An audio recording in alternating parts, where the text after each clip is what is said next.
Dead. Sleep no more.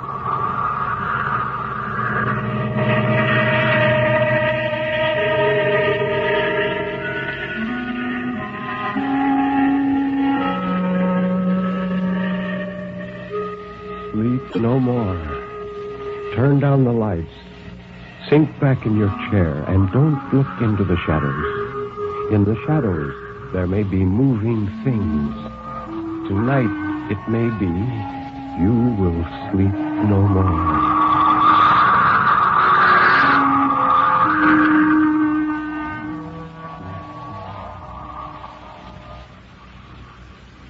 Good evening. This is Ben Grauer introducing tonight's Tale of Terror, told by Nelson Armstead on the National Broadcasting Company presentation of Sleep No More. The story of terror can be as simple as a sheeted ghost rattling chains.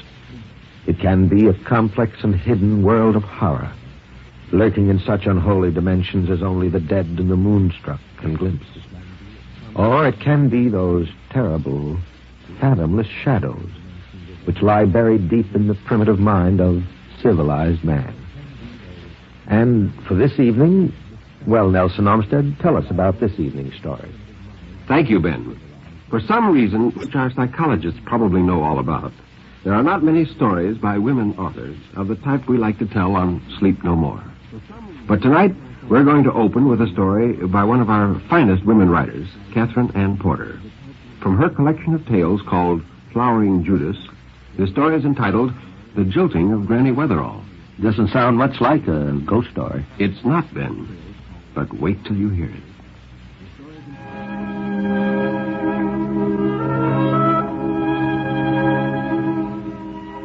She flicked her wrist nearly out of Dr. Harry's pudgy, careful fingers and pulled the sheet up to her chin. Why, the brat ought to be in knee breeches. Doctor round the country with spectacles on his nose. She said, "Now get along now. Take your school books and go. Now, there's nothing wrong with me." And Dr. Harry spread a warm paw like a cushion on her forehead and said, Now, be a good girl. We'll have you up in no time."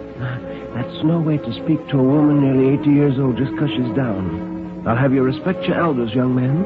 "Well, missy, excuse me, but I've got to warn you, haven't I? Oh, you're a marvel, but you must be careful, or you're going to be good and sorry." "Don't you tell me what I'm going to be. I'm on my feet now, morally speaking. It's my daughter, Cornelia. I had to go to bed to get rid of her." Her bones felt loose and floated around in her skin. And Dr. Harry floated like a balloon around the foot of the bed. He floated and pulled down his waistcoat and swung his glasses on a cord. "Well, stay where you are. Certainly can't hurt you." "Now get along, and doctor you sick. Leave a well woman alone. I'll call for you when I want you. Now, where were you 40 years ago when I pulled through milk leg and double pneumonia? Well, you weren't even born. And don't let Cornelia lead you on. I pay my own bills, and I don't throw my money away on nonsense." She meant to wave goodbye, but it was too much trouble. Her eyes closed of themselves, and it was like a dark curtain drawn around the bed. The pillow rose and floated under her, pleasant as a hammock in a light wind. She listened to the leaves rustling outside the window. No, somebody was swishing newspapers. No, Cornelia and Dr. Harry were whispering together. She leaped broad awake, thinking they were whispering in her ear. Oh, she was never like this, never like this. Well, what can we expect? Yes, 80 years old. Well, and what if she was? She still had ears. It was like Cornelia to whisper around doors. She always kept things secret in such a public way. She was always being tactful and kind. Cornelia was dutiful. That was the trouble with her, dutiful and good. "So good and dutiful," said Granny, "that I'd like to spank her."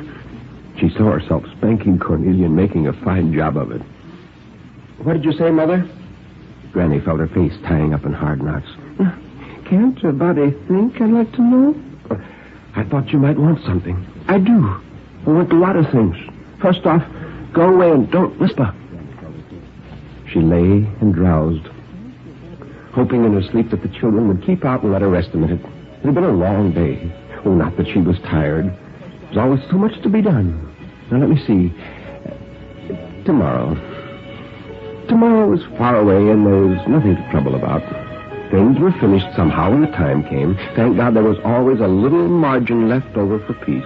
and then a person could spread out the plan of life and tuck in the edges orderly. The box in the attic with all those letters tied up, well, she'd have to go through that tomorrow. All those letters. George's letters and John's letters and her letters to them both, lying around for the children to find afterwards, made her uneasy. Yes, that would be tomorrow's business. No use to let them know how silly she had been once.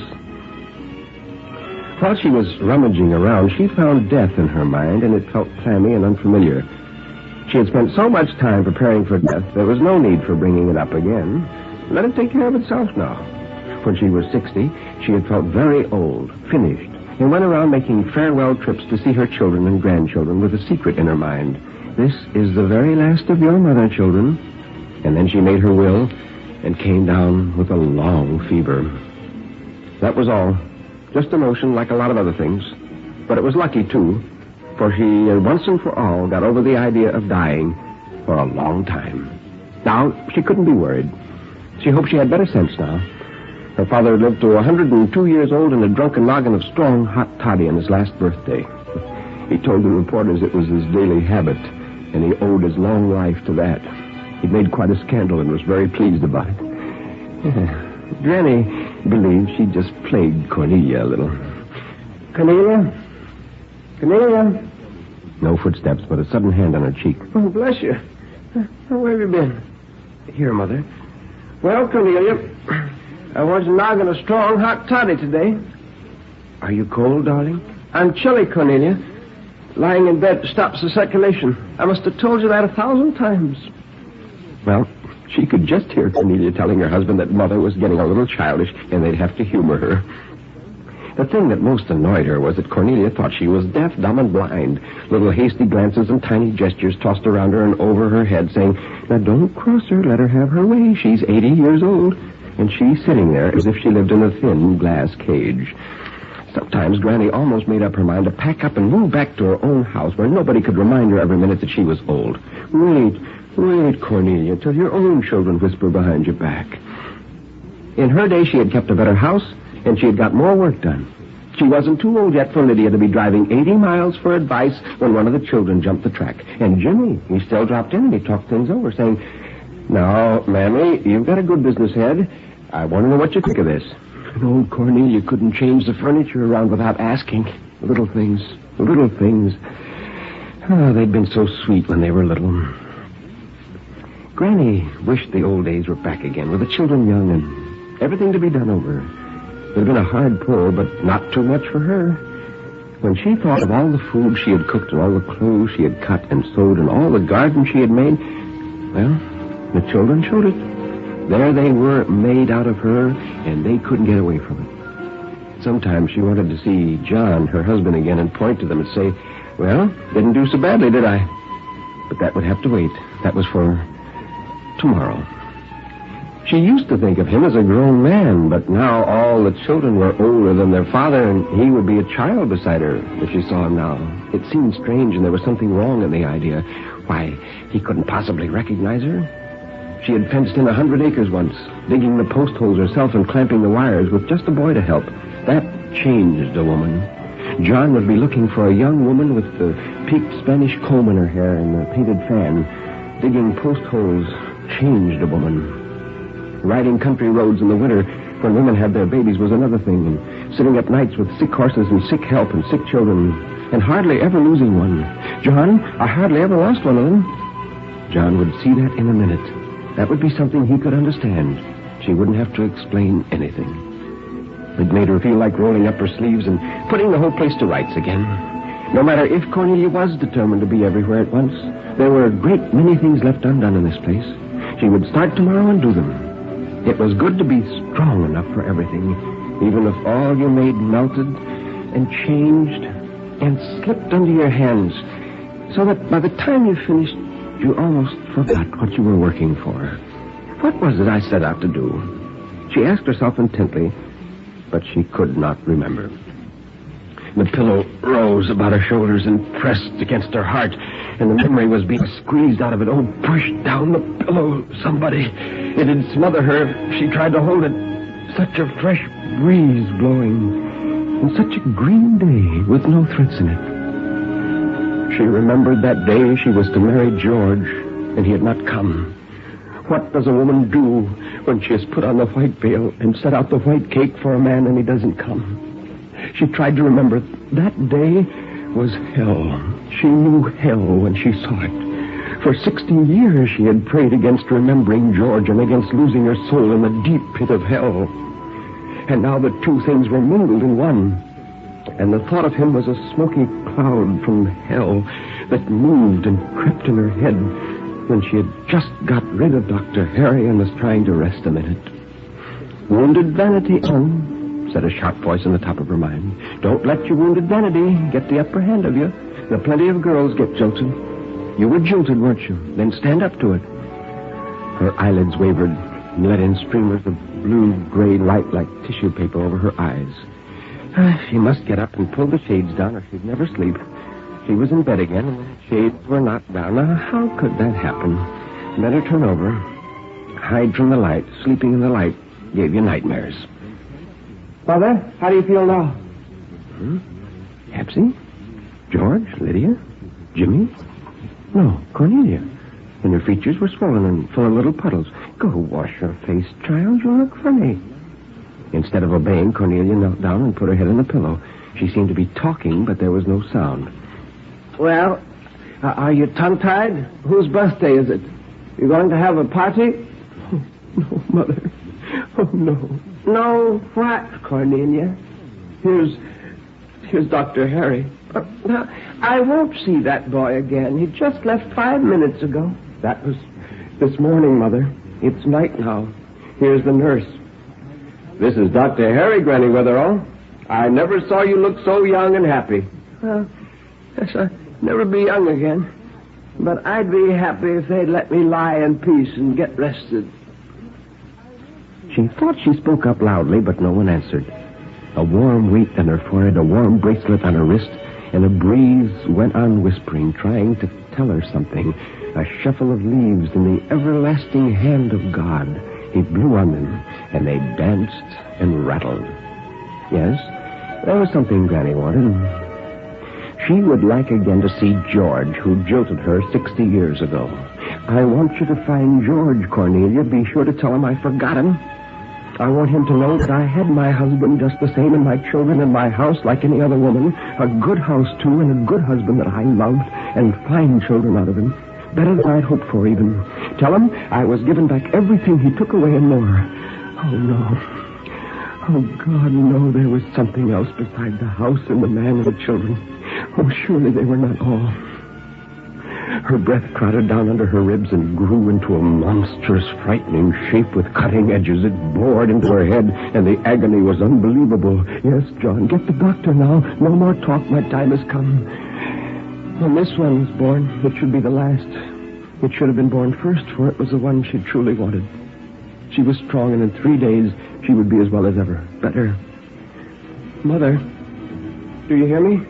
Mother, Father Connolly's here. But, now, I went to Holy Communion only last week, Cornelia, and I tell him I'm not so sinful as all that. Father just wants to speak to you. Well, he could speak as much as he pleased. It was like him to drop in and inquire about her soul as if it were a teething baby and then stay on for a cup of tea and a round of cards and gossip. Granny felt easy about her soul. She had a secret, comfortable understanding with a few favorite saints who cleared a straight road to God for her, all as surely signed and sealed as the papers for the new 40 acres, forever, heirs and assigns, forever.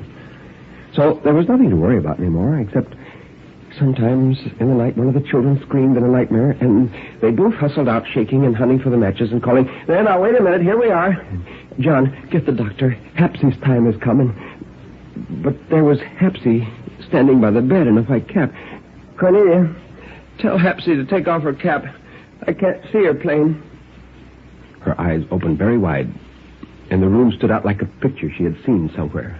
The light was blue from Cornelia's silk lampshades. You had to live 40 years with kerosene lamps to appreciate honest electricity. She felt very strong and saw Dr. Harry with a rosy nimbus around him. "You look like a saint, Dr. Harry, and I vow that's as near as you'll ever come to it. He's saying something. I heard you, Cornelia. Now, what's all this carrying on?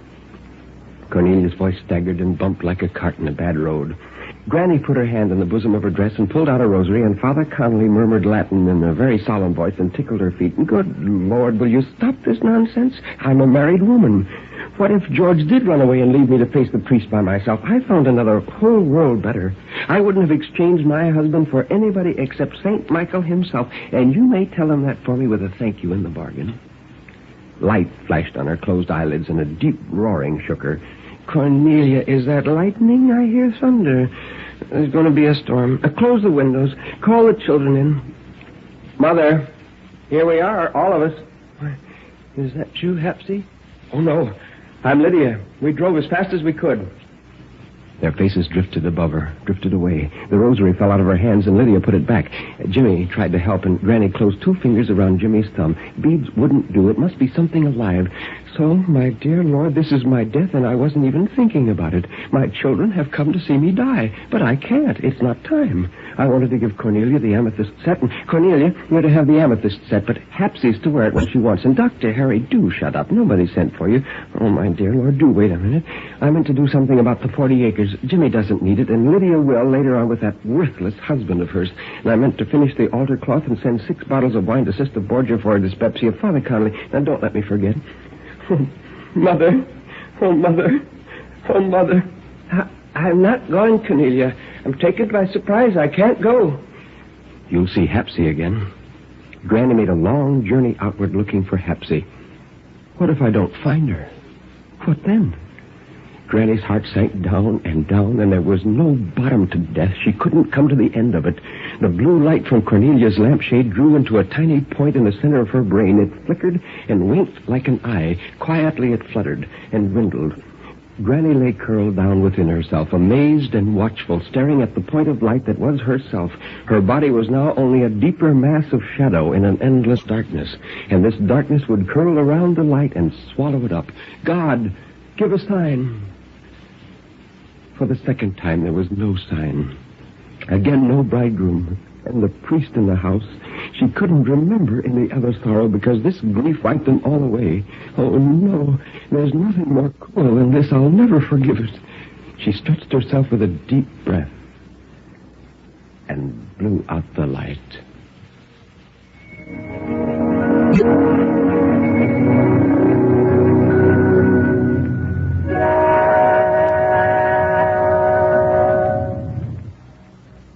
Fine and touching story, The Jilting of Granny Weatherall, from Flowering Judas and Other Stories by Catherine Ann Porter, published by Harcourt Brace and Company.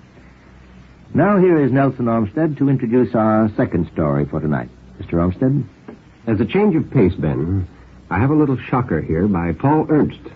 It's the weird tale of a madman who knew many strange things, and it's called Escape.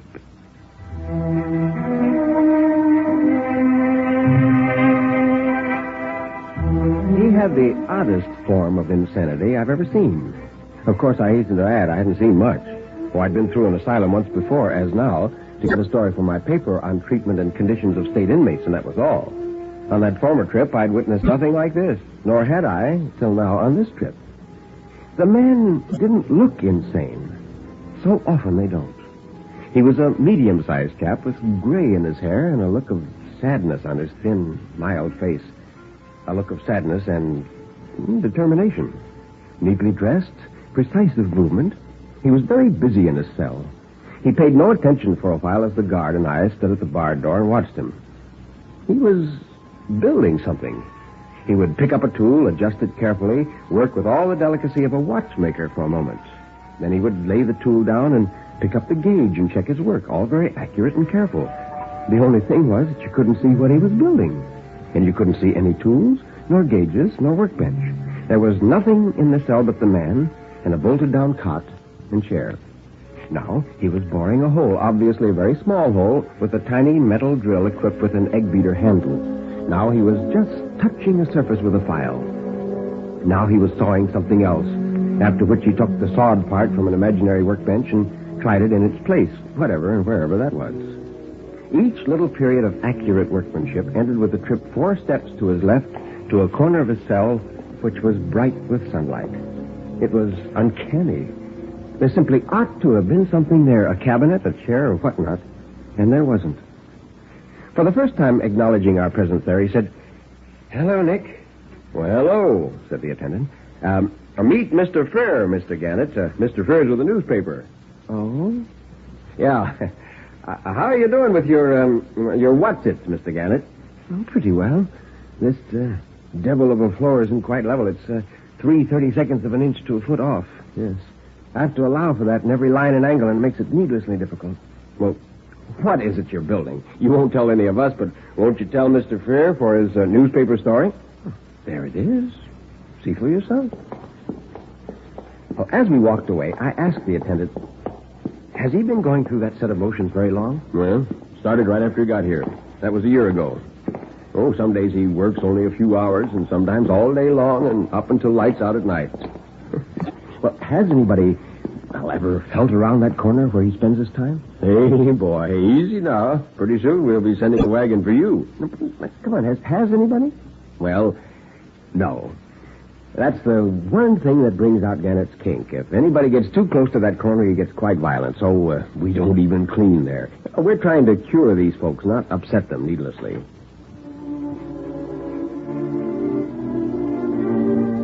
Well, all that evening, I kept thinking of that spare, mild-mannered man with the sad, determined eyes after I'd handed my story into the paper. I kept thinking about him next afternoon, and the next afternoon saw me at the asylum again, standing in front of Gannett's barred door. He was busy, as he had been yesterday.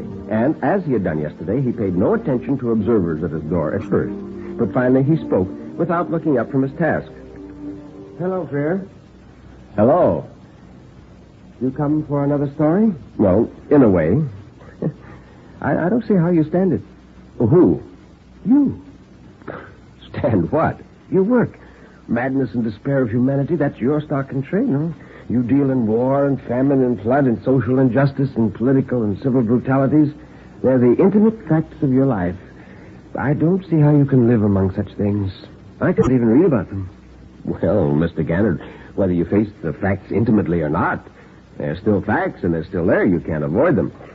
"But you can. Yes, at least I can. And I'm going to. I'm getting out of all this." He squatted on his haunches and began running his hands slowly over space, up and down, and then horizontally. He straightened and repeated the process. And I'll swear I could make out what he had in his mind. It was a sort of a chair with a very high back and unusually high arms. And just as I had decided this, he sat in it. Now, you've seen clowns sit in chairs with arms folded when there were no chairs to sit in. Well, that was just the same. I gaped at Gannett sitting in thin air. Not an impossible stunt, but always an arresting one. He got up and came to the door. "Well, I can't take life as it's lived today, Frere. A weakness, no doubt, but there you are. So I'm getting out of it. Oh, no, it's not for nothing that I'm a mathematician and an inventor. No, please, you need not up, Nick. I'm not hinting at suicide. It's a more literal escape that I mean." "Escape? With these barred doors and high walls outside?" "Oh, walls. Bars. Mr. Frere, come back tomorrow. You may have another story." And then he turned his back, thereby dismissing me.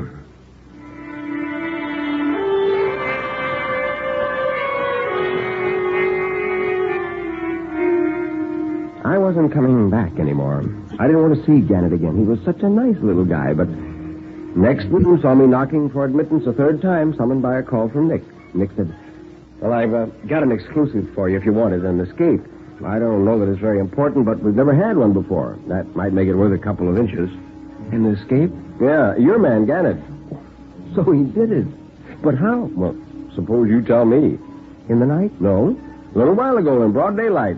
He was seen in his cell at 10. An hour later, the room was empty. He was gone." "But he couldn't have simply walked out of the place in broad daylight." "No, he couldn't." "Was his door unlocked?" "It was not. It was locked from the outside. When we came to investigate the report that he was gone. His window bar's all right, too." "You've searched the grounds?" "Of course. He isn't in them. He isn't in any of the buildings. Nobody saw him after 11 o'clock. He's just gone, with his cell still locked so even a monkey couldn't slip out." "But you must have some idea how he got away." "No idea, no, because it can't be done. Only it was." "Well, now look, how am I going to get a story out of that? Well, how in thunder would I know? That's your worry. Well, Nick, look, what in the world do you suppose he, thought he was building? I don't suppose anything about it. If I did, I'd be as bad off as he was. Well, there's your exclusive if you know what to do with it. Well, nobody ever saw Gannett again. Nobody ever thought of him again, I guess, except me. I had a rash of curiosity a few days later and went to a cell armed with a level and a steel rule. The floor of the barred cubicle Gannett once occupied is 3/32 of an inch to the foot off level. Now, how do you suppose he could have determined that without tools of any kind to aid the naked eye?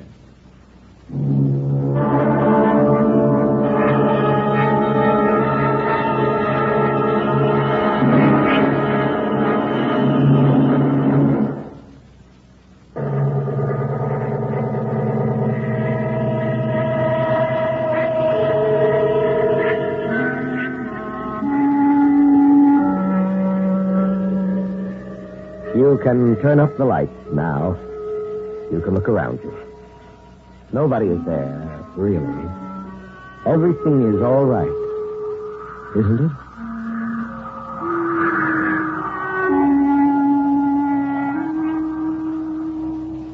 Step over here, Nelson Armstead, and tell us about next week's story.